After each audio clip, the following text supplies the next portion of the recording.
Hi, this is Denise Mathew, and today's tutorial is going to be a viewer's request. And the viewer request was to make a pearl by the yard necklace. And I've never actually heard of a pearl by the yard necklace, so I looked it up. They also did send a picture, which is exactly what I need when I'm doing any of these requests. And it basically is just pearls with chain in between. Now you can adjust the amount of chain you want to use. I've used 4-inch lengths. So my full necklace is actually 36 inches. You could do it much longer. I would say if they're saying pearl by the yard, I'm sure they're extremely long lengths. If you wanted to do a shorter chains in between, you could do that as well. It's a very simple project. The only technique you're going to need to do this project is closed loops, and that's about it. So let's get started.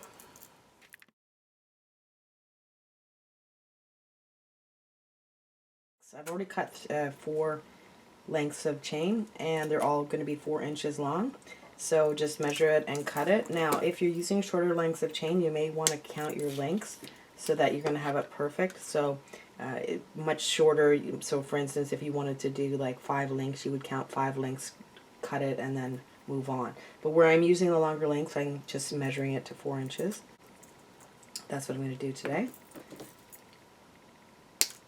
So when you're cutting your chain lengths, you just want to keep in mind that you're going to multiply it by the amount you have. So I have 6 lengths of 4, which means my chain should be at least 24 inches. It will be longer because of course I'm going to have these pearl connections between. Very simple design. I'm going to use a 22 gauge wire today. Now I have a couple different pearls here. These are called baroque pearls. What they are is just a pearl that's kind of an odd shape. Now you can have perfectly round pearls. This is a more expensive pearl because it's actually a rounder pearl as opposed to the baroque pearl. Now, but these pearls are a little bit bigger, so yes, they would be a little bit more expensive. I have these kind of faceted pearls. They're kind of interesting. They would probably do a good job as well. If you can notice that they're kind of faceted. Now what happens here is they're faceted below and then a coating is put on over them. Now I also have a Swarovski pearl here. That's a crystal pearl. And these are great if you want uniformity. These are perfect because you're always going to get exactly the same pearl between every chain. These are about 10 by 5 and the baroques are about the same. They're about 10 by 5. So the first thing you're going to do is you're just going to do a regular wrap loop. So just go in and just wrap your, so that's what you're going to make first. And then you're going to take your chain, it doesn't matter any length of chain, and just slide one loop on, right onto that, open loop like that, and then just, you're going to close that up. Just grab hold of your loop, and then take your tail and just wrap it around. Now you can leave as long or short of a tail as you prefer. It's really up to you. Some people like to keep it shorter. Some people like to wrap a little bit further down. If you wrap that in, and then once you get to the tail, you can just use your chain nose pliers to push it in like that.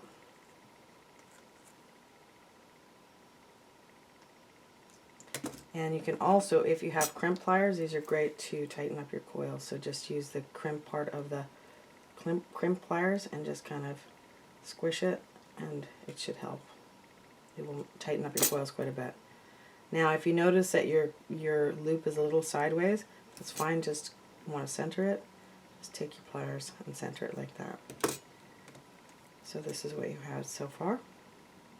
Now just take one of your pearls, whichever one, it doesn't matter, and you want to make sure that you're checking your wire against your pearls, so, or your beads, whatever you're using. So before you start your project, always check your wires to make sure that it fits through your beads perfectly, otherwise you're going to be disappointed. So I've put the pearl on, and now I'm just going to close that loop. Now I'm just going to do another wrap loop and try and keep them consistent. You can mark your pliers with a marker, and then you'll always know exactly where your mark is so that you can keep your loops consistent.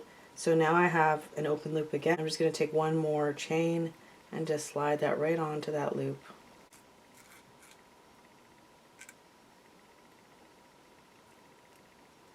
And there you would have that. And then exactly the same, you're just going to close that loop. Just do a couple wraps, as many as you like. I like to do 2 or 3. So something like that. Trim it back.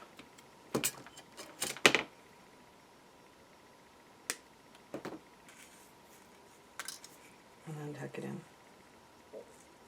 So you don't want any tails sticking out or anything like that. So just tuck any tails out. So that's what you would have so far. You want the loops to blend in a little bit more with your chain. What you can do is try and make your loop closer to the size of the chain. So you do that just to try and make it a little bit more uniform to the pearl, so the pearls kind of almost look like they're part of the chain. So it's a little bit smaller. And just slide that on exactly the same way.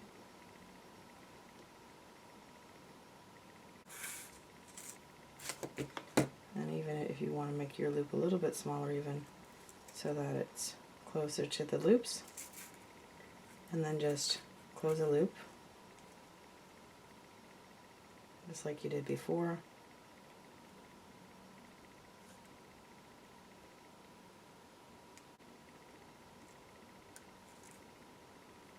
So that's what you would have, and then just slide another pearl on.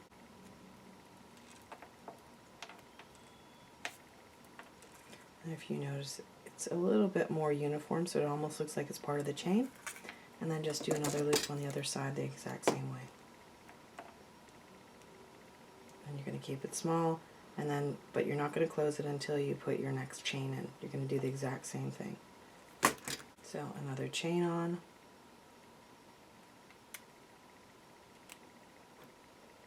And then close that loop out.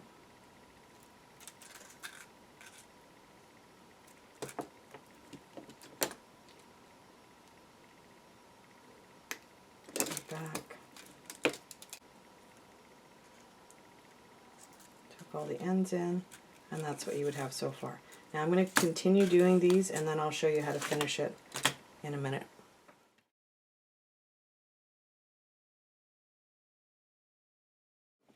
So I've already did all the rest, so all the pearls are strung on and they have the 4-inch lengths in between. So now I just want to finish this off. So I'm just going to go back to the ends of both. So I'll just work on one end and then just do a regular wrap loop like I did the whole time before. And just put that in the last link.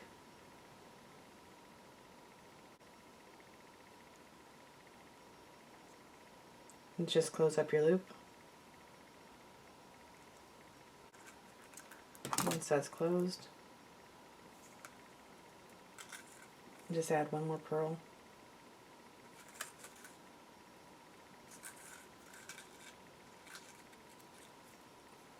And then just do one more wrap loop.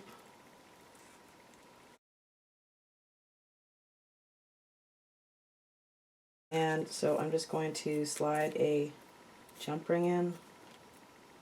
And this is actually open. If you have closed jump rings, that would work even more.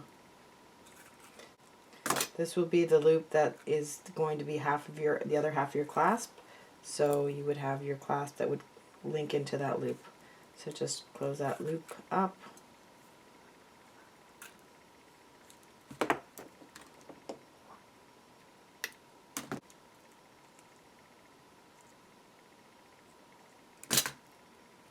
So that would be 1/2.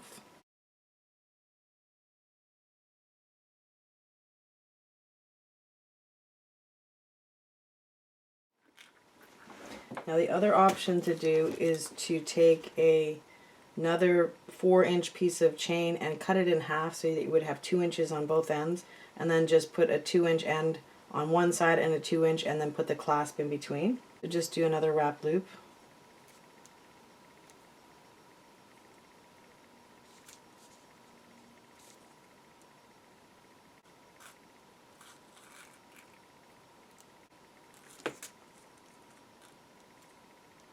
People like, sometimes it just looks a little more finished, but again, it's really your choice what you want to do. If you don't want to add that extra 2 inches on both sides, you can be fine not to do it.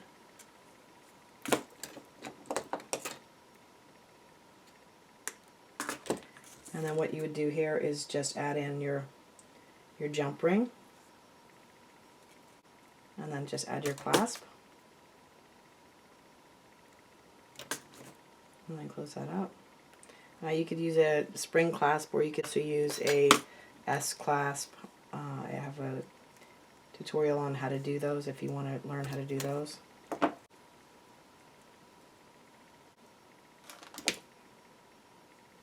So just close up that loop, and then you would have a clasp on one end.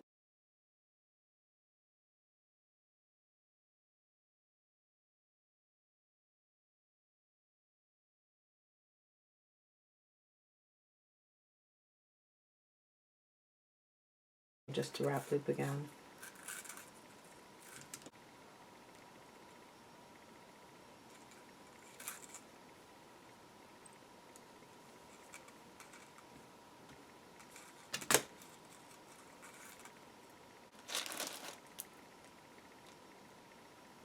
So then just do another wrap loop, and then just your piece of chain.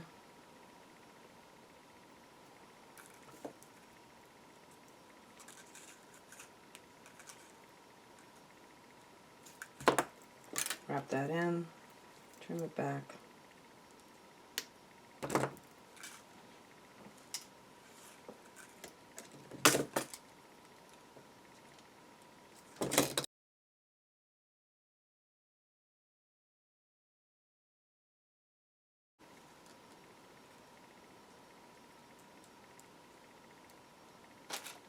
A jump ring to extend your chain a little bit. It will give you a little bit more wiggle room with the length of your chain. So potentially you could actually use either one of those links to